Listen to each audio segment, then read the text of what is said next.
Ladies and gentlemen, once again, welcome to the 10th Anniversary World Food Prize Award Ceremony. We extend a special welcome to our guests from Iowa and from around the globe. Thank you all for joining us for this very important occasion. Ladies and gentlemen, the 1996 World Food Prize Award Ceremony starts now.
You've been enjoying his music as you entered the Civic Center. Now, please welcome our musical host, Mr. Cecil Van Houten. Thank you very much. Thank you. Good afternoon. Ladies and gentlemen, welcome to the World Food Prize 10th Anniversary Award Celebration. We're excited to have one of America's best-loved and well-known singers with us this afternoon. Would you please join me in welcoming Mr. John Denver.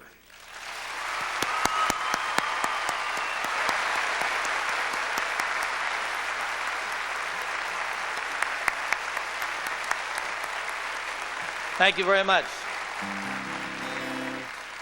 Good afternoon, ladies and gentlemen.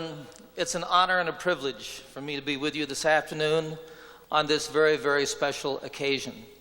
It's an honor to be included among those who are working so very hard to end hunger on our planet. And it's a privilege for me to lend my voice to those whom we honor today and also to those whom we serve. I would paraphrase a small poem written by a friend of mine, David White, who says, "This is not the age of information. This is not the age of information. This is the time of loaves and fishes. People are hungry, and one good word is bread for 1,000. The lives that we honor here are words upon words that have given bread to those hungry."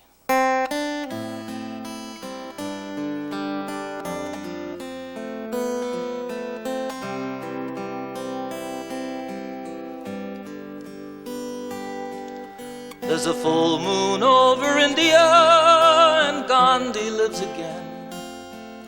And who's to say you have to lose for someone else to win?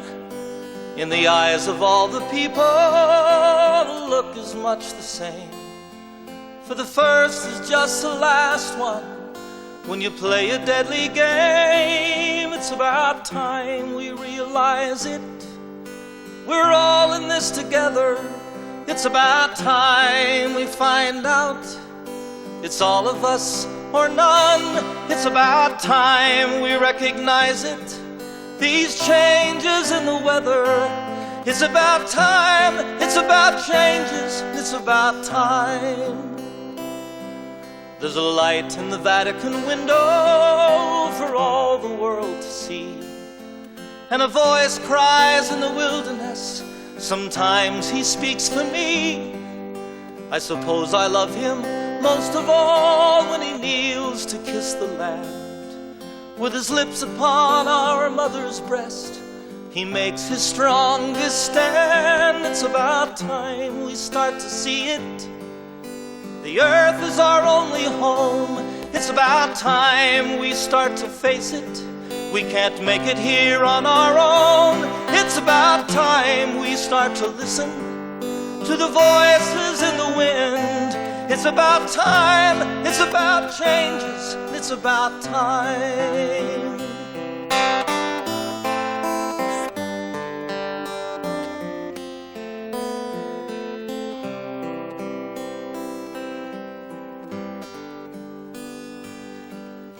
There's a man who is my brother, I just don't know his name.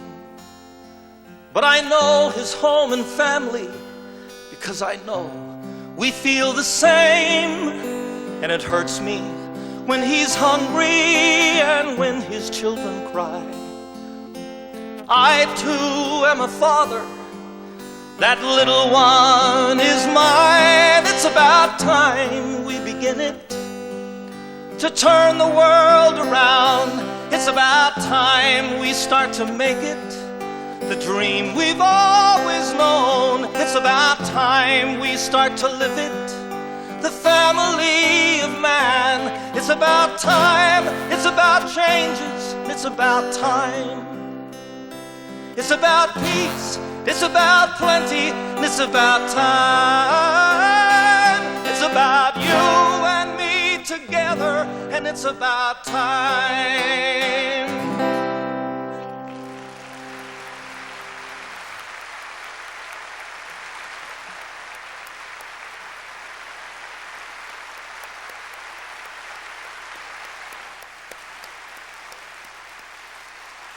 Thank you, John.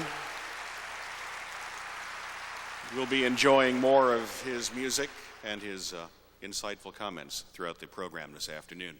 Just what is the World Food Prize? It's an international prize based right here in Des Moines, Iowa. It recognizes achievement toward the goal of food security the world over. Let's take a look.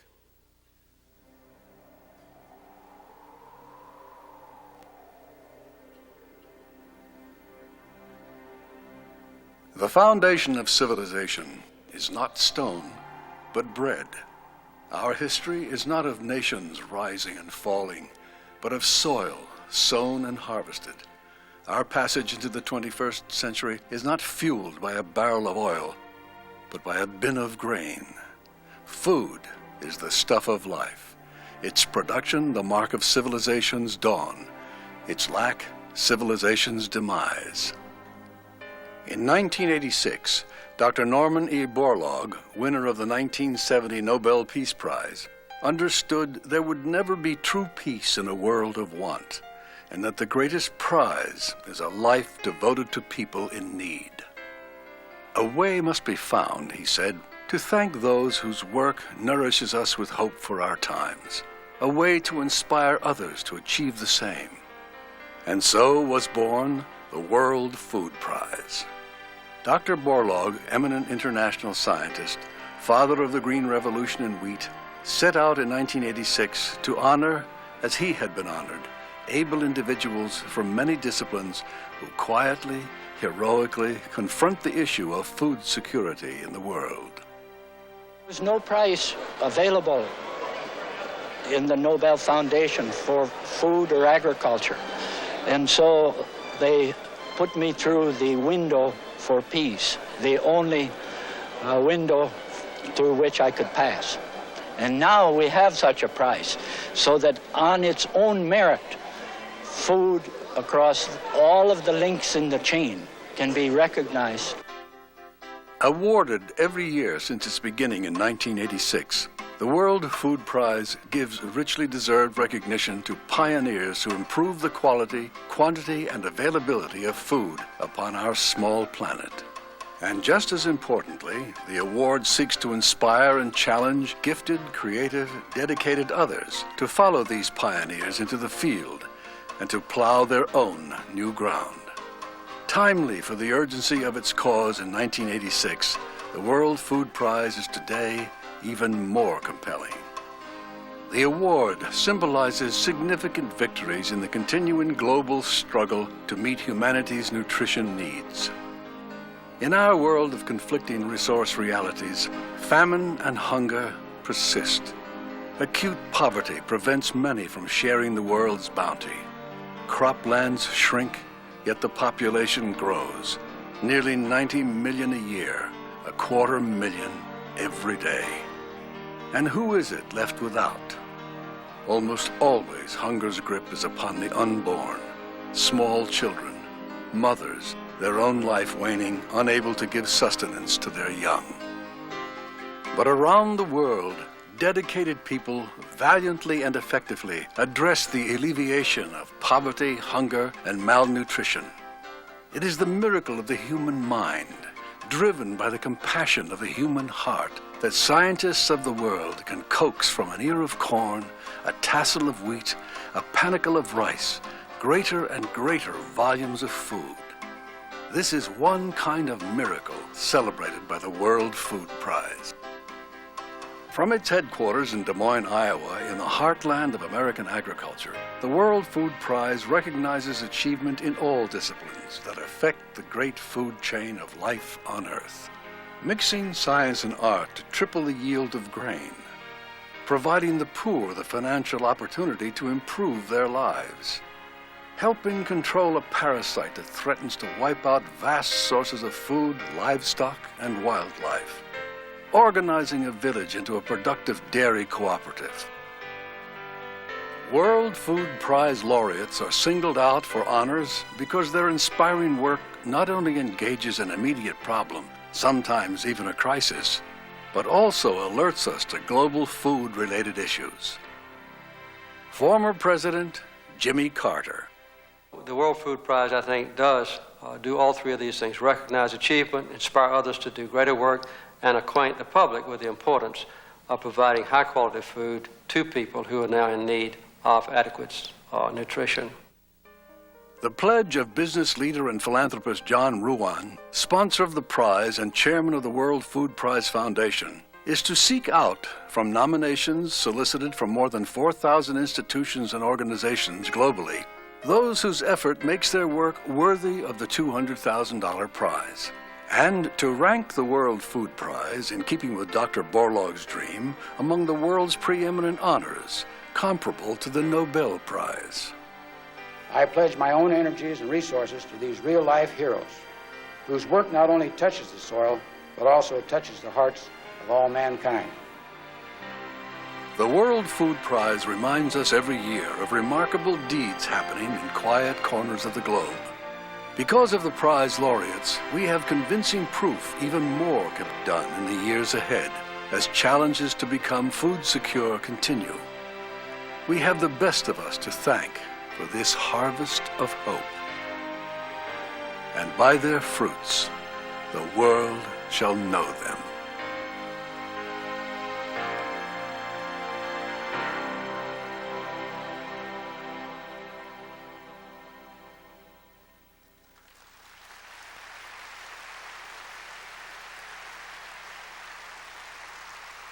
And now, ladies and gentlemen, would you please welcome your MC this afternoon, a member of the World Food Prize Advisory Council, Mr. Robert Havener.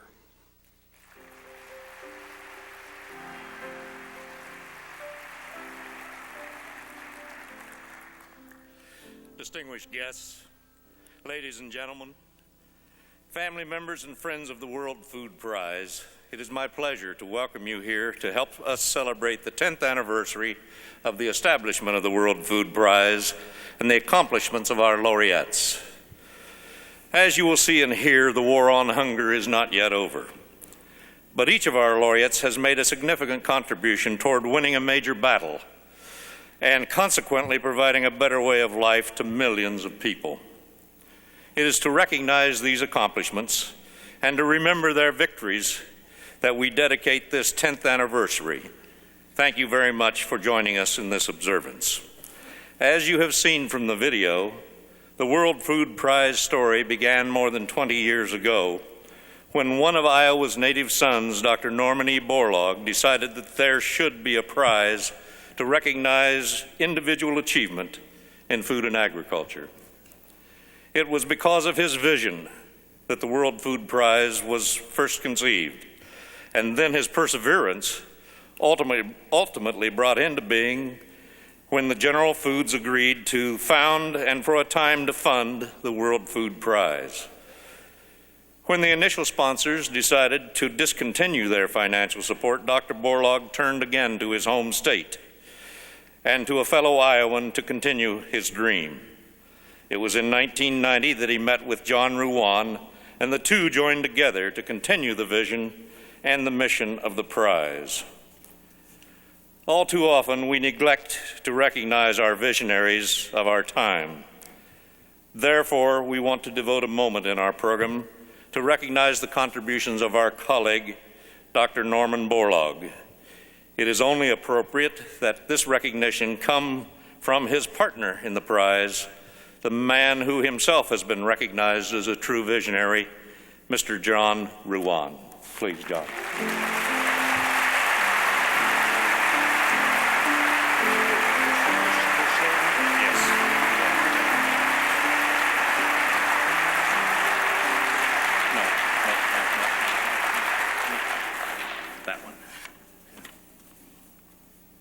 I am proud, and I know you are, that together we've been able to bring the World Food Prize to Iowa and share it with the world. I know it's dear to your heart, Norm, and it gives me a great personal pleasure to now present you with a prize. The original oil painting of the prize, which was commissioned for our 10th anniversary with the inscription that reads, "To Norman E. Borlaug for his vision and guidance." The World Food Prize 10th anniversary on October the 18th, 1996. Dr. Borlaug, would you please join us?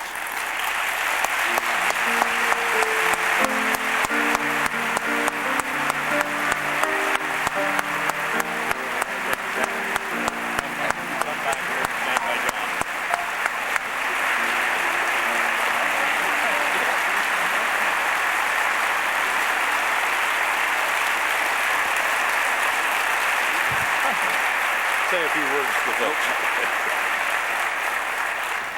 Bob, ladies and gentlemen, this is indeed a surprise to me. So I'm without words. Other than this, I would like to remind us all, those of us who take food for granted, those of us who have been very privileged, the millions that have been left behind where hunger is a constant companion. I hope that this prize, which John Ruan, through the foundation he has established, will continue to stimulate young people. If we are to continue to provide the food that's needed, the technology on which it's based, and to help the farmers and livestock men who produce it, then we have to have some of the best young talent that's available. And I hope that the recipients, the past laureates and those to come, will always stimulate young people, some of them, some of the best, to follow these careers. Unless this happens, we will not be able to keep pace with the growing food demands. And I want to thank you all for this great honor and this great prize. Thank you very much.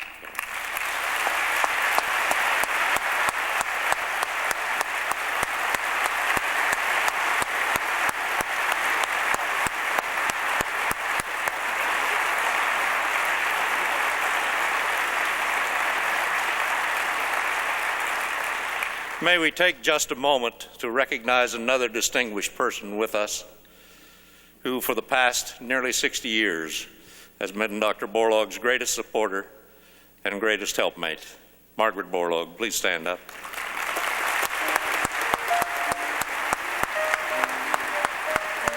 Thank you, Margaret.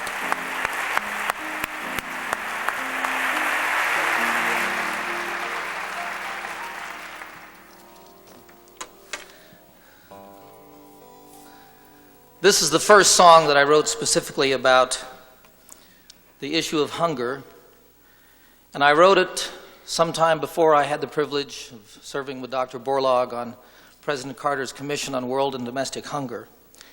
And yet I believe, out of what I had heard of him and the good work that he had done as the father of the Green Revolution, that somehow I learned this song from him. It expresses what I believe is in the birth cry of every newborn baby, just one of the things that binds us together all over the world. And it says, I want to live.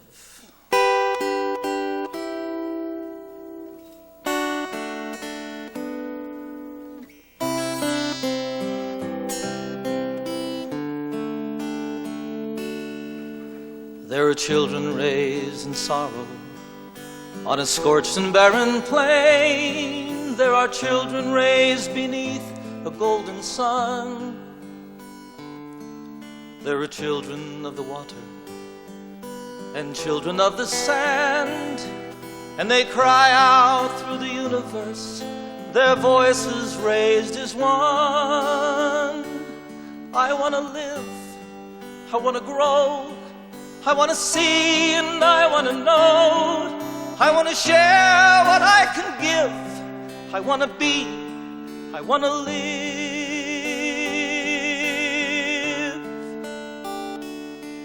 Have you gazed out on the ocean, seen the breaching of a whale?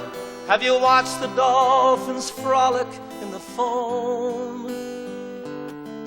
Have you heard the song the humpback hears 500 miles away, telling tales of ancient history, of passages and home?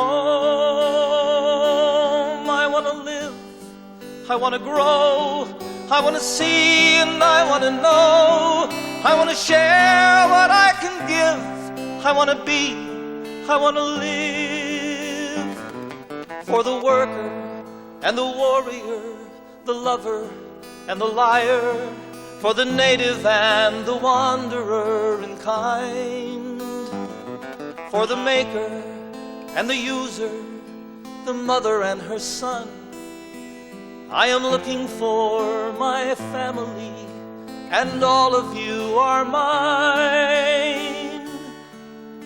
We are standing all together, face to face, arm in arm. We are standing on the threshold of a dream. Yes. No more hunger, no more killing, no more wasting life away. It is simply an idea, and I know its time has come. I want to live, I want to grow, I want to see and I want to know. I want to share what I can give. I want to be, I want to live, and I want to grow. I want to see and I want to know. I want to share what I can give. I want to be, I want to live, and I want to grow. I want to see, I want to know. I want to share what I can give. I want to be, I want to live.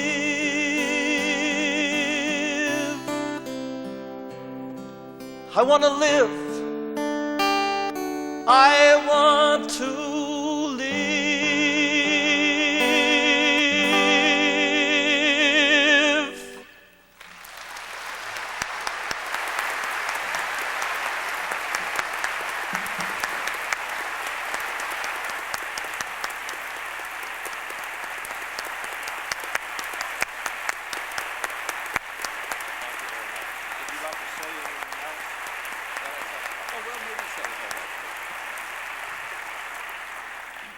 I was just asked for a couple of words, and I had the privilege to do a couple of interviews today around being here and being part of this ceremony. And one of the things that I was asked about was what it was like to be with Dr. Borlaug when you're out fishing together. Are you aware, does he come across as a Nobel Peace Prize winner, for instance? And I said, no, not at all. He is an incredible gentleman, quiet, soft-spoken, and so down to earth that you can't, it doesn't really communicate. You don't get that here is a man who, like all of us, as the gift that we are to the world, here is a gift from a small town in Iowa who has not only touched the lives of millions of people, but has saved the lives of hundreds of millions of people.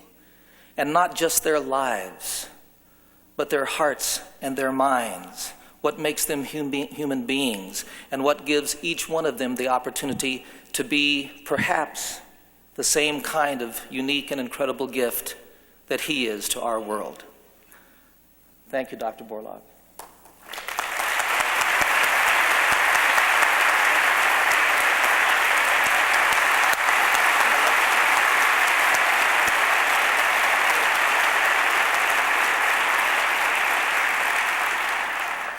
Thank you very much, gentlemen. Each of you with us today, in some special way, is a very important person, certainly worthy of being recognized. Unfortunately, time will not permit that. It is perhaps worth noting that we have representatives from the International Agriculture Research Centers, from the Consultative Group for International Agriculture Research, from the Food and Agriculture Organization of the United Nations, from the World Bank, from the U.S. government, from a number of universities, and a number of dignitaries from Iowa. Perhaps most importantly, we have the teachers and the students from throughout the state of Iowa who are gathered to participate in the World Food Prize Youth Institute this week with us. I wish to recognize and congratulate each of you for being very important members of our team. There is, however, a very small group of individuals that I would particularly like to recognize. They are the members of the World Food Prize Council of Advisors. Some members cannot be with us today, but may I ask those who are here to stand, and as I read the names, and remain standing. Please hold your applause until each of them have stood, but I think you would like to see and know who they are. First and foremost, of course, is our chairman, John Ruan. John, hold your applause now, just a moment. Dr. Norman Borlaug. Unfortunately not able to be with us, the Honorable Jimmy Carter, Mr. Al Clausey, Dr. Gordon Eaton, an Iowa product, Michael Gardner, who unfortunately can't join us, Dean Kleckner, President of the American Farm Bureau Federation. Did Dean make it? He was having difficulties. Hi. All right, up there in the corner. Dr. Pekka Linko from Finland. He came all the way from Finland with his lovely wife to be with us. Mr. Robert McNamara, who really needs no introduction. Mr. General Obasanjo, the former head of state from Nigeria, who unfortunately cannot be with us because he's incarcerated in his own country at this time. Jonathan Taylor, who is from the UK, and my very special friend, Dr. Lucia Vaccaro from Venezuela. Please give them a hand.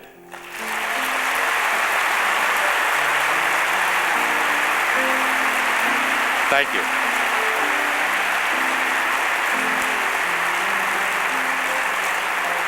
Thank you very much. We have another distinguished group of people with us that I can't introduce. They are members of the selection committee. They serve anonymously because they have the task of choosing these laureates and future laureates.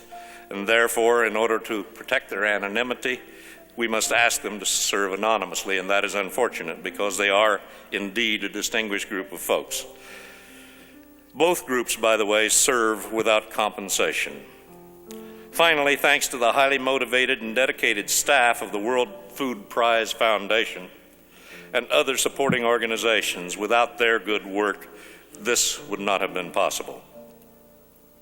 As I indicated earlier today, we are celebrating the 1996 laureates, and we are also celebrating 10 years of awarding the prize to recognize individuals who truly have made a difference in the continuing war against hunger, malnutrition in the world. Join me now as we briefly review the stories of our previous laureates.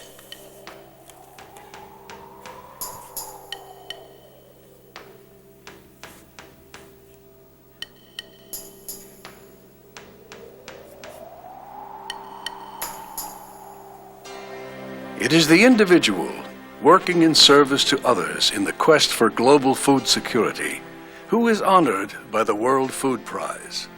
But it is all the world that receives the true reward. Since its founding in 1986, with public honors and the presentation of a $200,000 award, the World Food Prize annually says thank you on behalf of a grateful world to individuals who offer themselves up for the common good. With years of service dedicated to improving the quality, quantity, and availability of food, the World Food Prize laureates inspire us to follow and challenge us to lead. Introducing the World Food Prize laureates. The first World Food Prize was awarded in 1987. M.S. Swaminathan, by leading the effort to bring new high-yielding varieties of wheat and rice to Indian farmers, is hailed as the architect of the Green Revolution in India. Under his leadership, the successful introduction of these new grains nearly doubled total yield in just 4 growing seasons, convincing Indian government officials and farmers that modern farm practices were indeed highly effective. Robert Chandler was the founding director in 1960 of the highly regarded International Rice Research Institute, known by its acronym IRRI. Under Dr. Chandler's guidance, IRRI scientists from their headquarters in the Philippines began developing and distributing new high-yielding varieties of rice. By the 1970s, these varieties were dramatically increasing rice production in Asia, inspiring the creation of an international network of agricultural research centers. Verghese Kurian helped turn the milk sheds of India into productive enterprises that benefited rural producers and urban consumers alike. His Operation Flood turned the smallest villages into cooperatives that produce, collect, process, and market milk throughout India. As a result, more than 6 million dairy producers and 50,000 cooperatives currently are marketing milk in 500 Indian cities and towns. John Niederhauser discovered a durable genetic resistance to the potato late blight disease, a discovery which boosted the food supply and improved nutrition for people of many nations.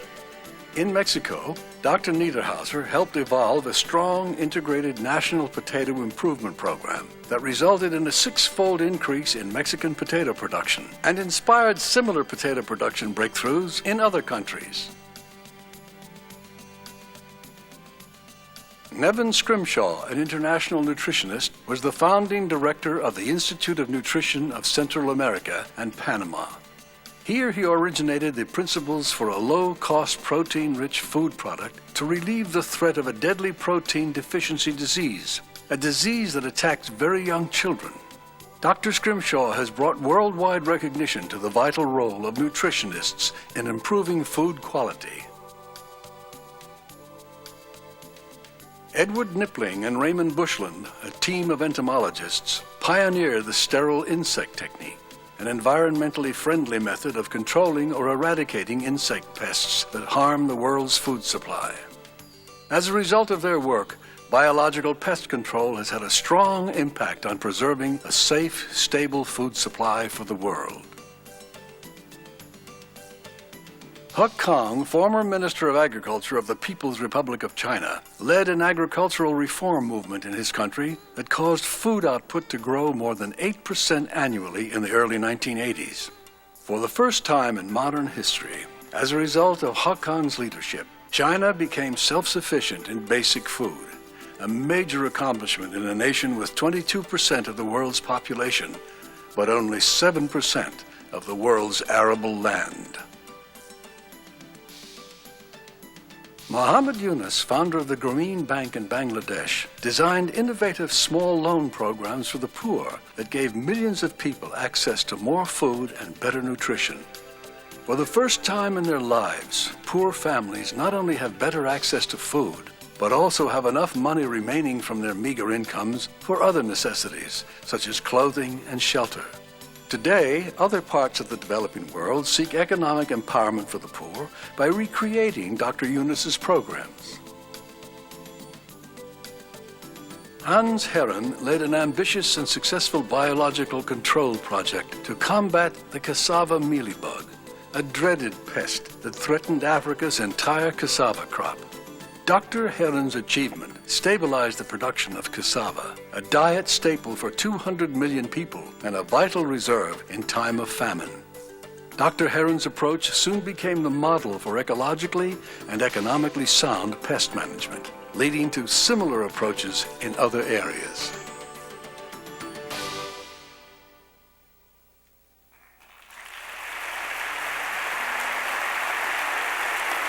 Ladies and gentlemen, it's my pleasure to present the World Food Prize laureates. Dr. Robert Chandler, 1988. Dr. Verghese Kurian, 1989. Dr. John S. Niederhauser, 1990. Dr. Nevin Scrimshaw, 1991. Dr. Ed Nippling, 1992. Dr. Muhammad Yunus, 1994. And Dr. Hans Herren, 1995. Gentlemen, you may be seated. Thank you. Please sit down. You may be seated. Please rest. Now it is time for us to award the 10th World Food Prize. I'd like to call on John Ruan to please join us on the stage at this time. Just a moment and we'll be all ready. Yes, why don't you stand up, all of you, please. The pursuit of food security for every human being on this planet is what brings us together in this theater today. The 10th Anniversary World Food Prize laureates exemplify the power of this challenge. Let us take a look at their life's work, please. 1 in 3 people of the world depends on rice for half of his or her daily intake of food. Because of the efforts of the 1996 World Food Prize laureates, the world's supplies of this vital grain are better able to meet that demand. Dr. Henry Beecher and Dr. Gurdjieff Kush share credit for their revolutionary efforts in greatly improving the yield potential of rice. In their work at IRRI, the International Rice Research Institute, in the Philippines and throughout Asia, Drs. Beecher and Kush demonstrate the brilliant and creative intelligence and the unselfish drive to better the lives of all humanity that is celebrated by the World Food Prize. One day in late 1963, Dr. Henry Beecher, retired rice breeder for the U.S. Department of Agriculture, walked through the experimental fields at the Rice Research Center and returned to the lab with an historic discovery. IR8 is a short, thick-stemmed, sturdy rice plant that responds more effectively to the application of fertilizer, matures early, and yields much more than traditional varieties. Here is a typical traditional rice variety. Its top-heavy panicles cripple weak stems, thus submerging the fruit of the crop beneath the water. The sturdy stems of IR8 support higher-yielding panicles, producing far more grain. Soon, IR8 set yield records throughout Asia, doubling previous production. With good management, farmers could produce 4 or 5 tons of rice per hectare of land, compared to 1 or 2 tons using traditional varieties. Benefiting from Dr. Beechel's work, Dr. Gurdjieff Kush, a colleague of Dr. Beechel at IRRI, developed his own new variety of miracle rice.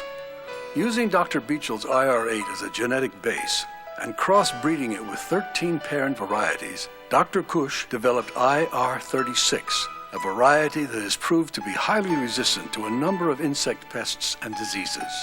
IR36 matures rapidly and produces a slender grain, preferred in many Asian countries. It has become one of the most widely planted food crop varieties the world has ever known. About 11 million hectares planted worldwide.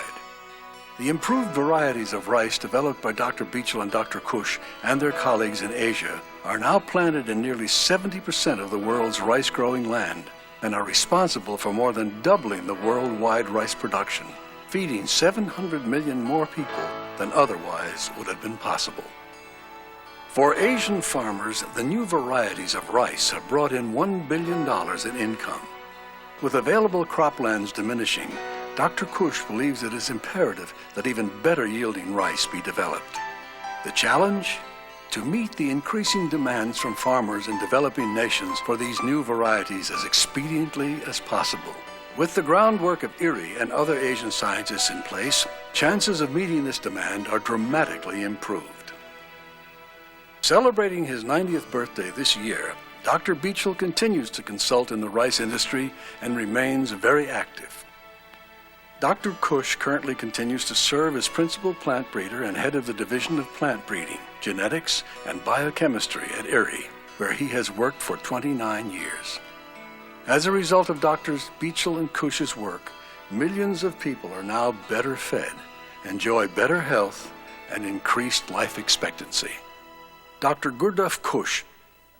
The most rewarding part of this work is that you have the satisfaction of helping so many people by producing more food, and I hope that this will be continued, and this is my sort of the mission of my life, to continue to work towards the improvement of rice, to be able to feed more and more people.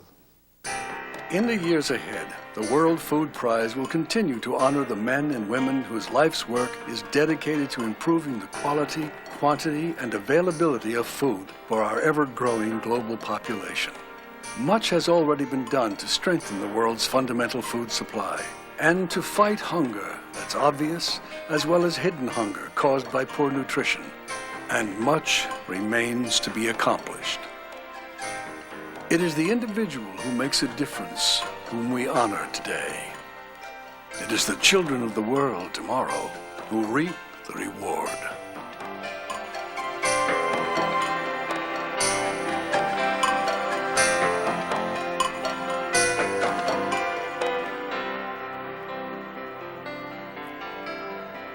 Ladies and gentlemen, please join me in welcoming your 1996 laureates, Dr.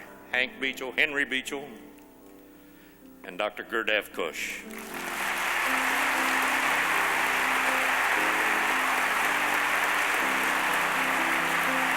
John Ruan, will you please join me?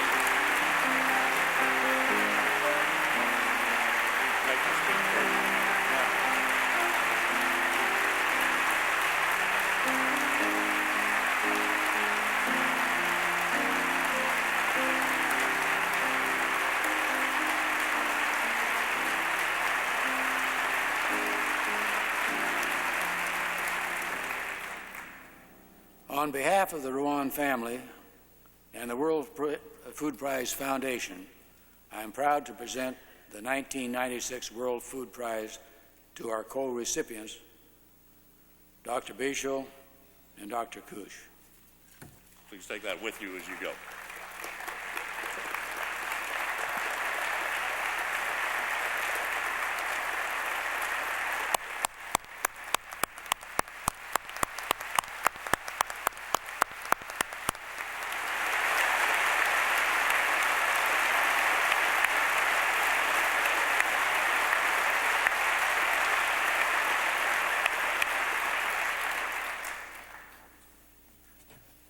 Good. Thank you very much. We get to take them back.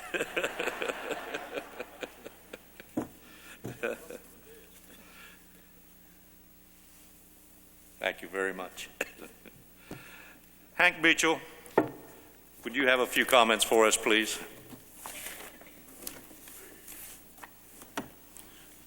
Thank you, Mr. Chairman, Bob. Mr. Ruan, Dr. Norman Borlaug, ladies and gentlemen. First, I'd like to thank my wife, Mary, for being present, along with quite a few of my relatives who, being from Nebraska, why there are quite a few of them in this part, and then other people who have come in to the meeting. It is a great honor to be selected to receive the 1996 World Food Prize and to have the pleasure to share it with my respected colleague, Gurdjieff Kush. I also wish to express my sincere gratitude to Mr. John Ruan and Dr. Norman Borlaug, founders of the World Food Prize.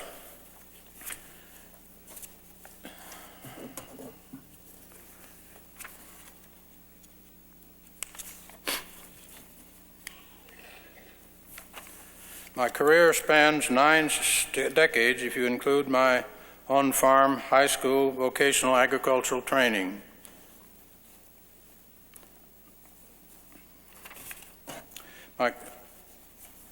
It is almost as long as the history of modern plant breeding. In 1993, having received degrees from the University of Nebraska and Kansas State University, I accepted the U.S. Department of Agriculture appointment as junior agronomist in charge of rice breeding improvement in Texas. It was located at the Texas A&M Experiment Station near Beaumont, Texas. I witnessed during the development of the U.S. rice industry near the point of bankruptcy in 1931, from a labor-intensive, low-input operation to a low labor input, highly mechanized and intensive production operation by 1963. The rice varieties developed and the agricultural production practices by rice research personnel that were developed were essential to the success of this development. The rice research conducted in the U.S. from 1931 to 1963 set the stage for the Asian rice research started in 1962 at the International Rice Research Institute. This does not imply that research from Japan and other Asian countries was not essential. It was of equal importance. In October 1963, I retired from U.S. Department of Agriculture Research Station, and of course it was located in Texas, so Texas was just involved as much as a USDA in my work. I accepted a position at the Rockefeller Foundation appointment as a rice breeder attached to the International Rice Research Institute. For the next 19 years, 9 years in the Philippines, followed by 10 in Indonesia. I had the good fortune to be a member of a staff, Erie staff rice specialist put together by Dr. Bob Chandler. That triggered the Green Revolution in Asia.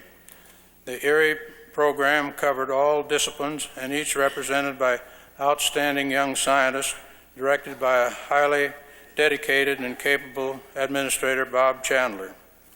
Bob Chandler was by our side continuously in the field or in the lab, wherever we were. Thank you, Bob, for your help and for your friendship. I also, later, when I returned to Texas, I had the good fortune to be working under another outstanding director, the president of RiceTech, Robin Andrews, who is made of the same cloth. IR8, the first semi-dwarf variety we developed, proved to be the prototype from which rice varieties planted throughout Asia and elsewhere were derived. This advance, which brought about the Green Revolution in rice, is well documented. The revolution is still in progress with continued success. Rice yields throughout tropical Asia have more than doubled in many areas. While highly successful, the Green Revolution nonetheless created new problems, none of which have been solved after 30 years. In 1972, Bob Chandler and I retired from the Rockefeller Foundation. We were 65 and we were too old, according to regulations. I accepted a position as a member of the Erie support team assigned to Indonesia, where I worked primarily with Indonesian scientists at the Central Research Institute for Agriculture in Bogor, Indonesia. During this period, Indonesia adopted high-yielding, disease and insect-resistant, early maturing semi-dwarf varieties that resulted in as much as 100% increases in yield in many areas. It was at this time when we had a very serious brown plant hopper and tungro epidemic, and fortunately there was available varieties which most IR36 that could would be planted to take the place of and avoid a further catastrophe. In 1962, I accepted a position as consultant with RiceTech, Inc., a privately owned company that develops specialty rice varieties. They produce, mill, package, and market specialty varieties under brand names. RiceTech, Inc. is also developing hybrid rice varieties for the U.S. and for South and Central America. As hybrid rice technology advances, it will spread across rice-producing countries. China today plants over 50% of their rice to hybrid varieties, and each year the area planted as hybrids increases. India has a hybrid rice program that is near adoption by farmers. The next step will be tropical Asia. Rice Tech Inc. recently harvested a 35-acre field of hybrid rice that yielded close to, well, Robin told me to correct that a little bit. He said it was over 9,000, not just under 10. So, and the field in which we practice along the coast was, after harvest, was flooded and fertilized, and to produce what we call a ratoon or stubble crop from the stubbles of the first crop. And that presently it looks like we'll probably make possibly 3,000 to 4,000 pounds additional grains. With results like this from field, not experimental plots, we're quite sure that this is going to be successful. In general, rice varieties and their management will be better adapted to the social and economic conditions farmers must face. I predict that hybrid rice varieties will be planted in many countries in the near future and will be out-yielding standard varieties by as much as 15 to 20%. With the advent of molecular genetics, all rice breeding programs will be strengthened. During the next 15 to 20 years, the full impact of molecular genetics will begin to be felt. Just where it will end is beyond our fondest dreams. Hybrid rice varieties should reduce production costs, increase, give higher grain yields, and more long-term productive stability through resistance to insects and diseases. The grain characters of new varieties will more nearly meet the demands of the millers, processors, and eating preferences of the consumers. Variety improvement teams in both the public and private sectors will supply the rice varieties best suited for specific needs of farmers, food processors, and consumers. We will continue to learn from experience and better understand the patterns from the past as we discuss on the development of rice varieties for the future. In closing, I am grateful to have had the opportunity to be part of the rice research programs of Texas A&M, USDA, IRRI, the Rockefeller Foundation, and Rice Tech. It is only by working with younger scientists that I have remained at the forefront of rice breeding. Although I cannot thank each and every individual, I will never forget the support of my friends and colleagues, leaders in rice research and administration, farmers, millers, processors throughout the world. It has been a most pleasurable and an honor to have worked with them. I hope that I may still have may in some way have contributed to the betterment of humankind. My career over the past 66 years has been a most gratifying experience, and I hope it will continue for a long time, not a few years, but long time. Why don't you go over and join the other laureates?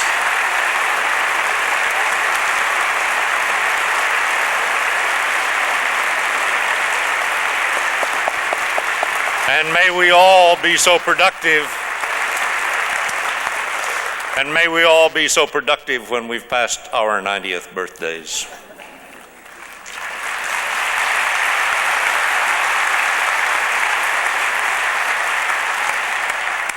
Let me turn now to Dr. Gurdev Kush for a few words, please.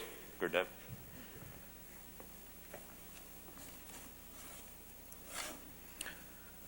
Dr. Borlaug, Mr. Rowan, members of the Council of Advisors of World Food Prize Foundation, I am greatly honored by my selection to receive the immensely prestigious World Food Prize. Thank you for giving me this honor. Through your decision, you have also honored present and past staff members of IRRI and numerous rice scientists in the national programs of developing countries with whom I had the good fortune of working during the last 29 years. This prize should be considered as a tribute to the wisdom of visionary leaders of Rockefeller Foundation and the Ford Foundation, who first conceived the idea of an international center of agricultural research. The International Rice Research Institute, known by its acronym as IRRI, was the first center established in 1960 to apply science to agriculture in order to increase the production of rice, which is the staple food of 1 out of every 3 persons on this earth. In 1950s and 1960s, populations in the Asian countries were increasing at a faster rate than the food production. Because of these trends, several authorities, such as Paddock Brothers, predicted large-scale famines in 1970s. However, advances in wheat and rice breeding produced varieties with a yield potential of 2 to 3 times higher than that of the traditional varieties which ushered in the Green Revolution. These varieties responded better to modern agronomic practices. Wide-scale adoption of such varieties and proper agronomic practices have led to major increases in food production, which meant food shortages forecast by Paddocks and others did not occur. Rice varieties grown in the tropics before the Green Revolution were low yielding, and most of the farmers were getting about 1 to 2 tons of rice per hectare. The first high-yielding varieties developed under the leadership of Dr. Beechell, my predecessor, doubled the yield potential of rice. It's responsive to the nitrogenous fertilizers and is lodging resistant, and it can yield up to 4 to 5 tons per hectare instead of 1 to 2 tons, which were possible before the introduction of IR 8.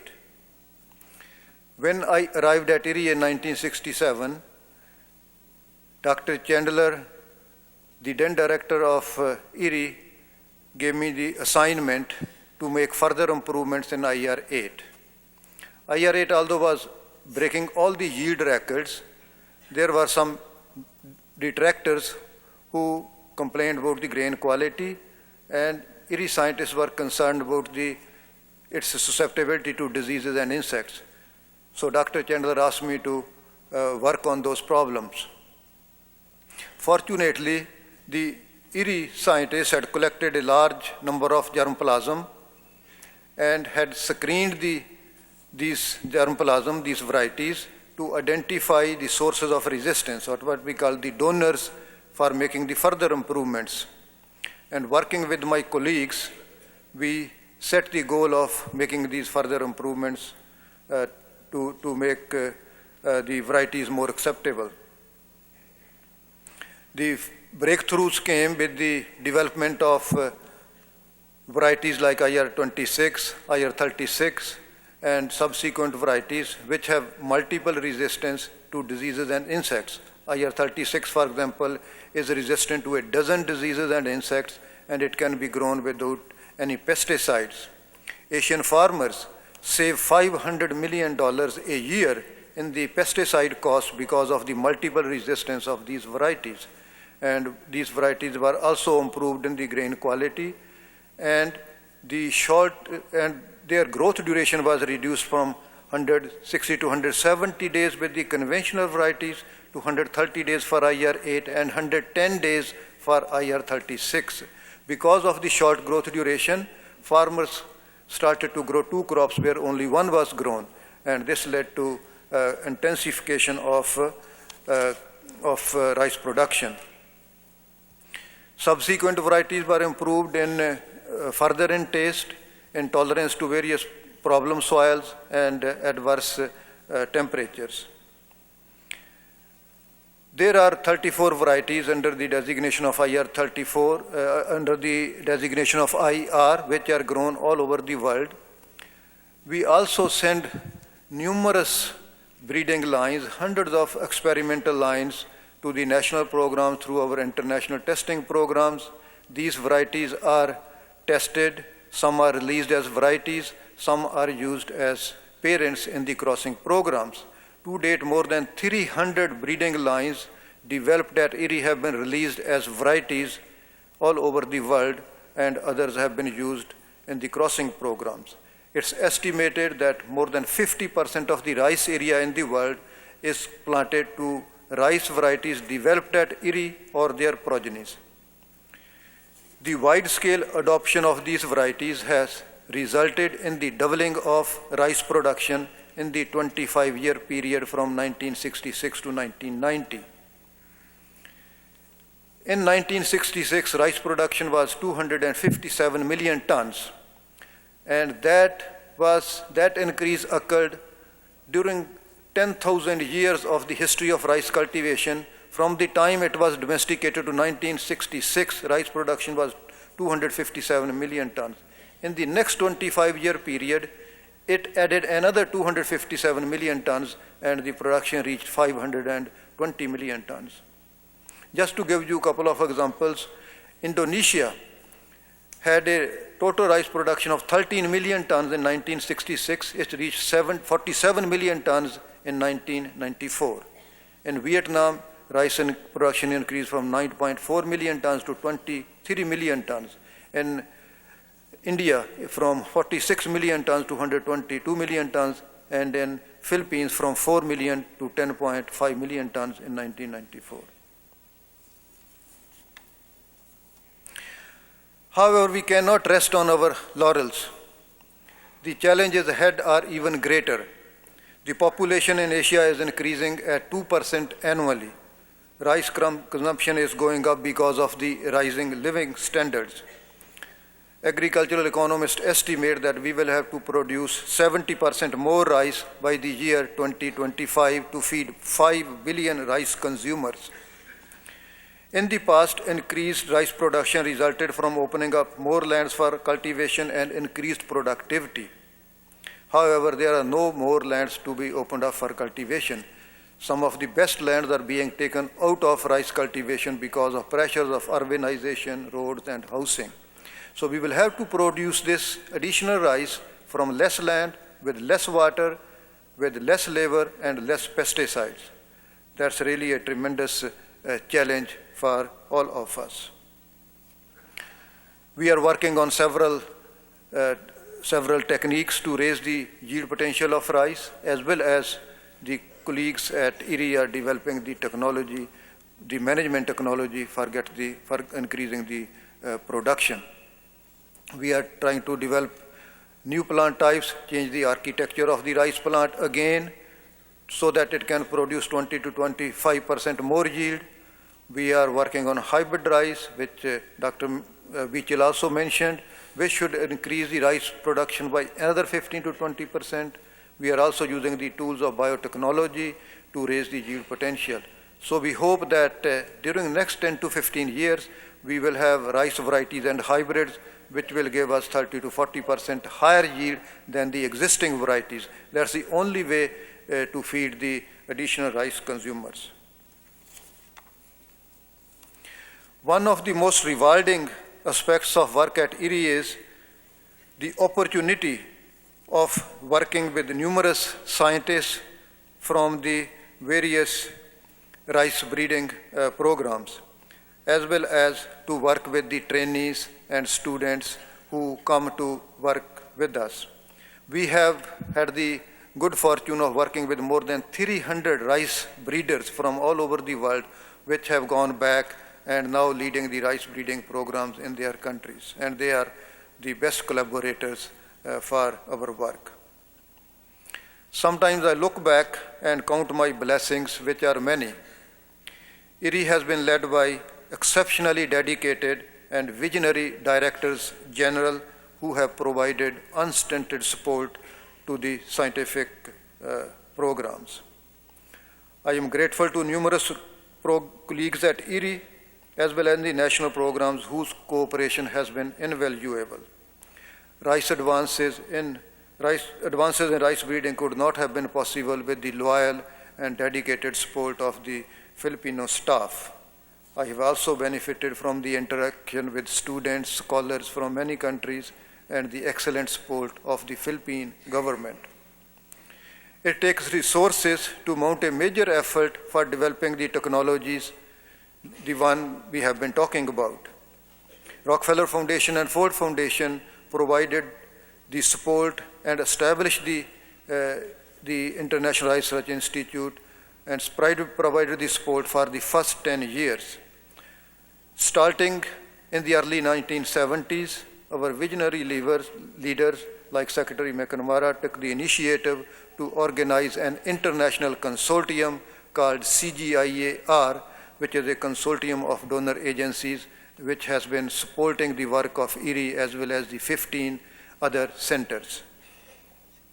Special mention must be made of the support and confidence in the IRRI's programs by the development agencies of United States, Japan, Canada, Australia, Germany, United Kingdom, Denmark, Sweden, Switzerland, Netherlands, Belgium, and many other programs. There are many remaining challenges. The World Food Prize, which I am receiving today, will help attract the attention of government officials and policymakers in the donor community. We need to invest today in the future of our children and grandchildren. It's our foremost responsibility to develop the technologies which will help produce enough food for more and more people in a sustainable way while protecting our environments. We should commend Nobel laureate Dr. Norman Borlaug, who is my role model for conceiving the idea of World Food Prize, and the generosity of Mr. Rowan for sponsoring it. Both of these individuals deserve our gratitude and those of generations to come. Mr. Borlaug, Dr. Borlaug, Mr. Chairman, Council of Advisors, ladies and gentlemen, I accept the prize with great humility. I wish to express my deep sense of gratitude to numerous colleagues at IRRI and in the rice-growing countries for their collaboration. Finally, I would like to thank my parents who taught me the dignity of labor, my relatives and friends for their support, my wife Harvant, who has been a best friend and advisor, and who sacrificed her own career for the success of mine. My children, Ranjeev, Manjeev, Sonia, and Kiran, have all been a source of strength and inspiration for me. Thank you very much.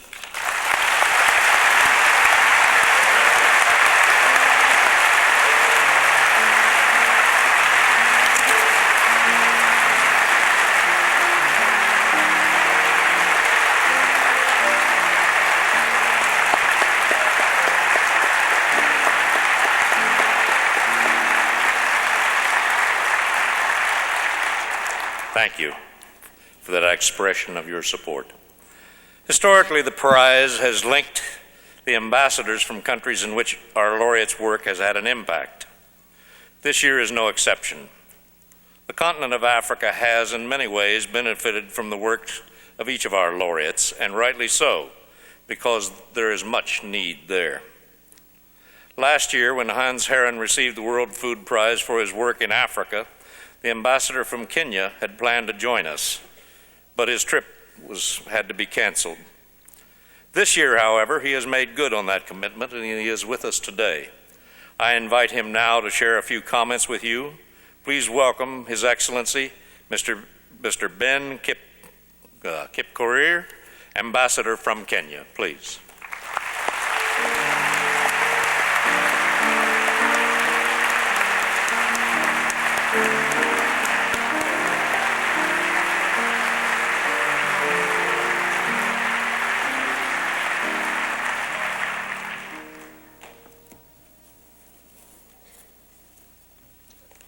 I rehearsed coming up the steps this afternoon, but as you can see, I didn't do it very well.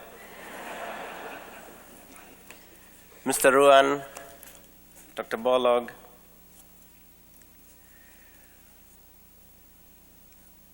World Food Prize laureates, ladies and gentlemen, it is a distinct honor for me to be here this afternoon to witness the award of the Food Prize for 1996. It was a regret for me that I was unable to come here last year when Dr. Hans Herren was honored. I have a very special reason for being happy to be here, because Dr. Herren, who was honored last year is the Director General of the Institute for the Study of Insects in Kenya called ISIPE, of which I happen to be a member of the Governing Council. In honoring Dr. Herons last year, we in Africa and in Kenya were honored.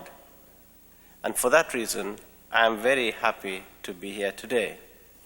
But I'm also happy personally to witness the greatness of this prize and to join all of us in congratulating the recipients of this year's prize. I know at first hand what hunger means, because when I grew up, we did not have much to eat. I was telling Mrs. Bollock this afternoon that when I grew up, people in my village did not know what a farm is. I think those of you who've done research in Africa know that in most households, crop production is on lots. Today, there are farms in Kenya, but the irony of technological advance is that in a world such as the US, farms no longer exist as they used to be known. They are now industrial enterprises. There is still much work to be done in many parts of the world, particularly in the continent of Africa. I know, you know, we all know that the problems of hunger and malnutrition can be solved if men apply themselves. But as it was told us today at lunchtime, it requires many people. To paraphrase the First Lady's famous phrase, it takes a village. In this case of policymakers, agronomists, scientists, to solve the world's food problems. The problems of food insecurity underlie a lot of the suffering in many parts of the world, particularly in Africa. I join those who applaud the Ruan family for their leadership in endowing the food prize. I join all of us today in congratulating the recipients of the World Food Prize, and I want to assure you that we in the continent of Africa, and indeed in the rest of the developing world, appreciate very much your good deeds. I thank you for your attention. Mr. Ambassador, thank you very much for those observations. They added profoundly to our meeting. What's the old advertisement about when E.F. Hutton speaks, you should listen? John Ruan just asked if it would be possible to add a slight addition to the program. When John Ruan speaks, I listen. John, you would like to make some final comments, I believe. Please. I spoke about the Ruan family making the food prize possible. Now I'd like to introduce the members of my family who are here. My son John III,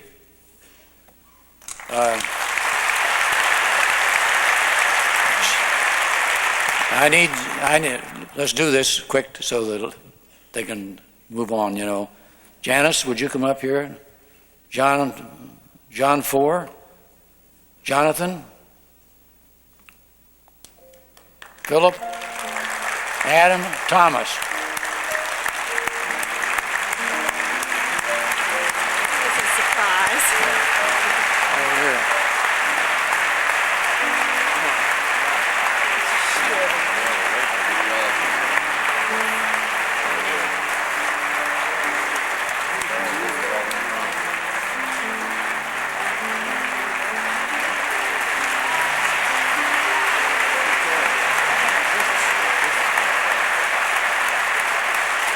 Thank you very much. I like them too, most of the time.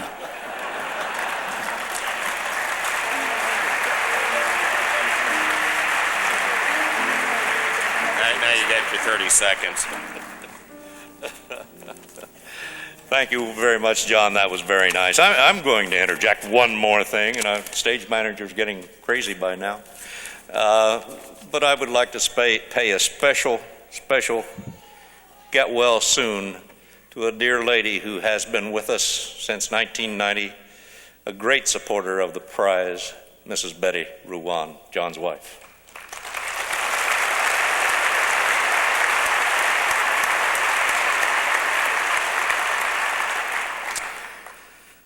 It truly has been a special experience to have this reunion.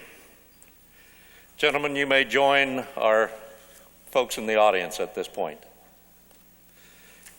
And you may as well, please.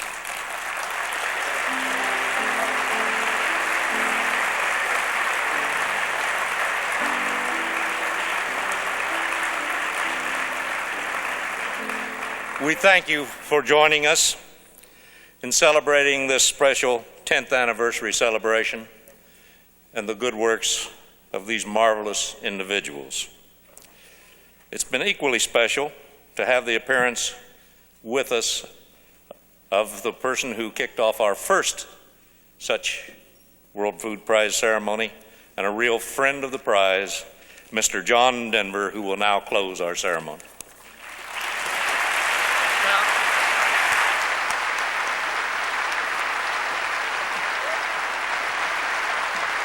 Thank you very much.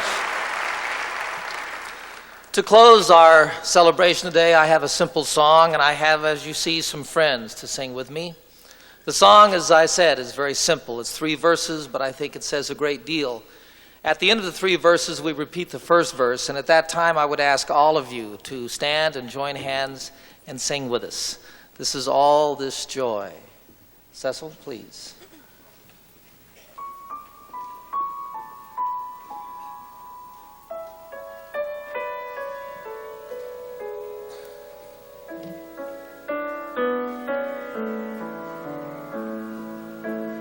All this joy, all this sorrow, all this promise, all this pain, such is life. Such is being, such is spirit, such is love. City of joy, city of sorrow, city of promise, city of pain, such is life, such is being, such is spirit, such is love. It's a world of joy, a world of sorrow, a world of promise, a world of pain. But such is life, such is being, such is spirit, such is love. Everybody.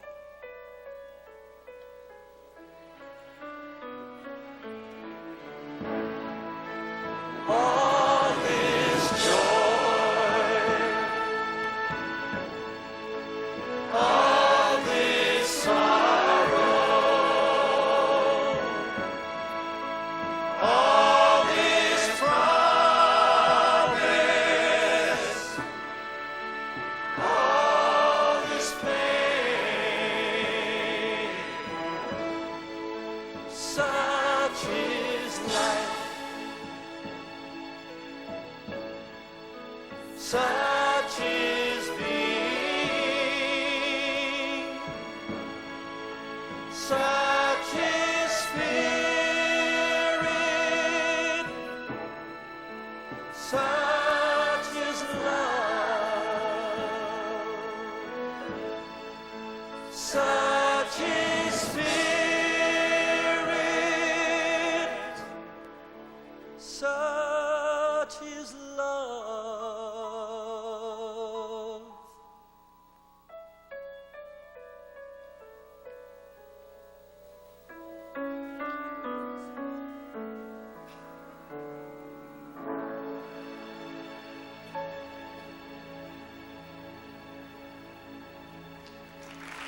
Thank you, everyone.